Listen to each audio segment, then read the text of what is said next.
The white and green pest control trucks lined the pristine streets of Willow Grove like an invading army. EcoShield's rigs, alongside a trio of local exterminators, swarmed our usually serene neighborhood.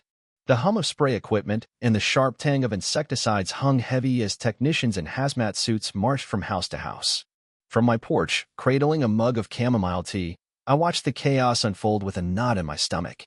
Across the street, Vanessa Hart stormed out her front door, arms waving like a conductor gone rogue, directing yet another technician toward her basement. "They're everywhere," she shrieked, her sleek brunette ponytail fraying, a pair of high-end gardening gloves dangling from her hand. I should have felt sorry for her. No one deserves their home overrun by pests. But as ladybugs swirled around Vanessa's designer porch lantern, fire ants sculpted miniature volcanoes across her flawless lawn, and wasps crafted papery nests under her eaves, I couldn't suppress a grim satisfaction. Nature was striking back. The vibrant insect haven I'd nurtured in my mixed-species hedges had been forced to relocate, and it had chosen the home of the woman who'd poisoned its sanctuary. Karma, it turns out, sometimes crawls on 6 legs and wields a stinger. I'd moved to Willow Grove 9 months earlier, lured by the promise of a sprawling lot with ancient oaks and the chance to build the organic garden I'd dreamed of during years of city apartment life. As a botanical artist working from home, I craved a space that would spark my creativity and soothe the scars of a recent divorce. My modest 1960s bungalow sat on a quarter-acre paradise mall by some measures, but a kingdom compared to my old balcony planters. From day one, I dove into transforming the property with organic, permaculture principles, swapping thirsty turf for native wildflowers, installing rain barrels, and tucking a compost bin behind the garage. My crowning achievement was a meticulously planned hedge along the property lines, a blend of native shrubs designed to shelter beneficial insects, birds, and pollinators year-round. My first run-in with Vanessa Hart came just a month after planting the hedge. I was mulching the new shrubs when she jeffs in crisp linen capris and a blouse that defied the Georgia humidity, her gold bangle glinting in the morning sun. "You must be the new resident," she said, extending a manicured hand with a smile that didn't reach her eyes. "I'm Vanessa Hart, Willow Grove HOA president. That's an unusual garden you're creating." The pause before unusual dripped with disdain, but I played naive, sharing my vision for a wildlife-friendly, chemical-free landscape. Her smile tightened.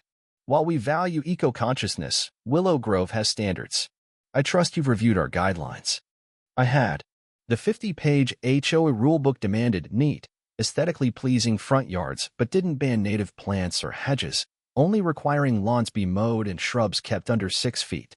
"My plants meet every requirement," I said cheerfully. "They'll look even better once established." Vanessa's eyes narrowed. "Just remember, aesthetically pleasing is decided by the landscaping committee.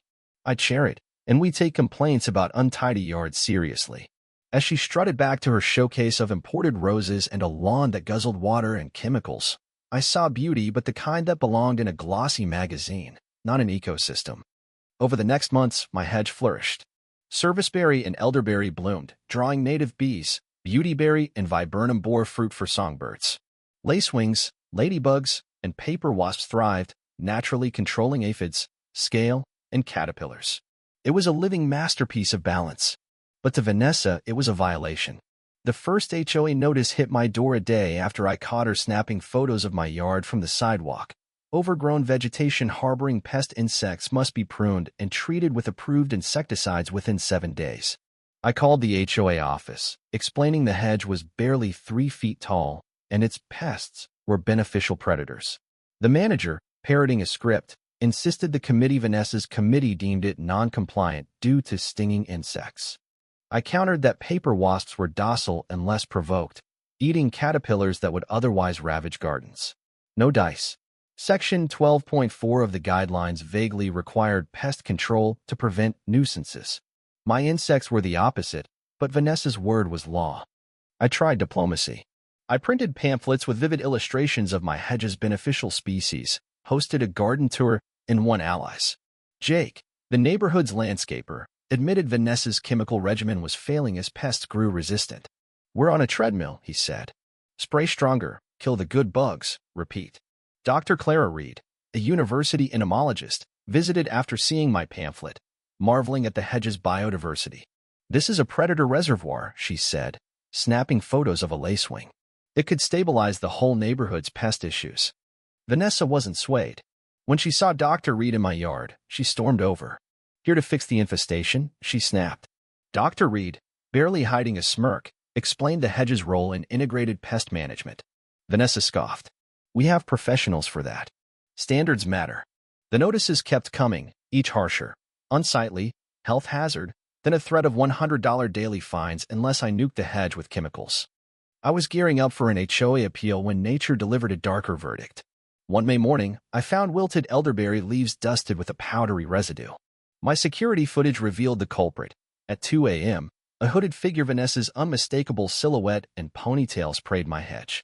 Dr. Reed's lab confirmed a glyphosate-based herbicide, toxic to woody plants and beneficial insects. This will kill your hedge and its predators, she warned. Without them, pest populations will explode. I didn't confront Vanessa or call the cops. I documented everything: cameras, soil samples, insect counts as my hedge withered.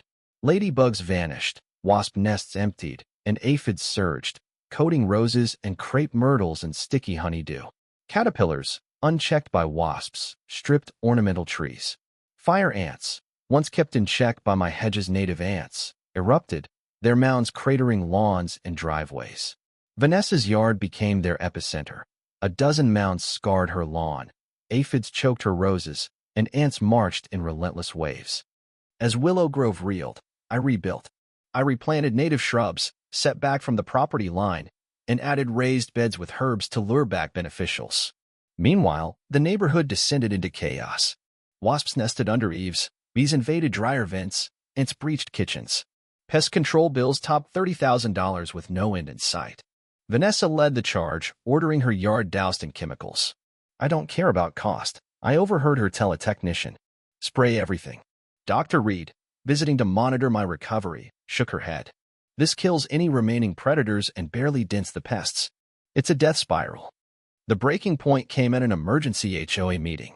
The clubhouse buzzed with furious residents swapping tales of ant bites and caterpillar-ravaged trees. Vanessa, looking haggard in practical clothes, her arm red from scratching, announced a $250 per household assessment for neighborhood-wide spraying. Grumbles erupted. Jake stood. More chemicals won't fix this. We need balance. Vanessa snapped. This isn't time for hippie experiments. But Dr. Reed, whom I'd invited, took the floor, explaining how predator loss triggered the pest boom. You can rebuild, she said. Native plants, time, patient site works. The room leaned in, hungry for solutions. Residents asked about cutting chemicals, planting natives. Then someone mentioned mixed hedges, and Vanessa lost it. Those insect traps caused this, she shouted, glaring at me. I stood, voice steady. My hedge controlled pests naturally until someone killed it with herbicide a month ago. That's when this started. I nodded to a neighbor running the projector. The screen lit up with Vanessa's 2 a.m. herbicide raid. Gasps ricocheted. Vanessa stammereding, then claiming it was fertilizer, then insisting she'd save the community. Dr. Reed's lab report, flashed on screen, confirmed herbicide. The room turned on her. By meeting's end, Vanessa resigned as HOA president, a new landscape committee formed with Dr. Reed advising, and a native plant initiative launched. Willow Grove's transformation was slow but real. New guidelines embraced native hedges while keeping yards tidy. Jake slashed chemical use as ecosystems recovered. Mixed hedges sprouted across the neighborhood, and the local nursery couldn't keep natives in stock. Vanessa faded from view, rumors swirling she'd sell her house. But months later, I saw her at a university workshop, scribbling notes. A small native planting appeared in her yard, a reluctant step. One evening, as I tended my revived garden, Vanessa approached. Your garden's informative, she said, her version of praise. Thanks, I replied. The bees are back 3 species today. She nodded. The ants are down, and those lacewings? They're eating my aphids. Silence hung, thick with unspoken regrets. I started a pollinator patch, she admitted. Small, just testing. I offered her serviceberry seedlings. I'll think about it, she said, her pride bending but not breaking. A year after moving in, I hosted a garden open house. Neighbors marveled at my restored habitats. Dr. Reed's students cataloged species. Vanessa came, quiet, snapping photos, asking Jake plant names. As she left, she paused. Your hedge idea, the mixed plants, it's not just functional. It's striking. From Willow Grove's former tastemaker, it was a revolution. Each plant has a role, I said. Together, they're more than their parts. Like a neighborhood, she replied, then walked off. Willow Grove bloomed anew, wilder and truer. Beauty and function weren't enemies, we learned just allies waiting for us to listen. Sometimes, it takes a swarm to teach us what harmony really means.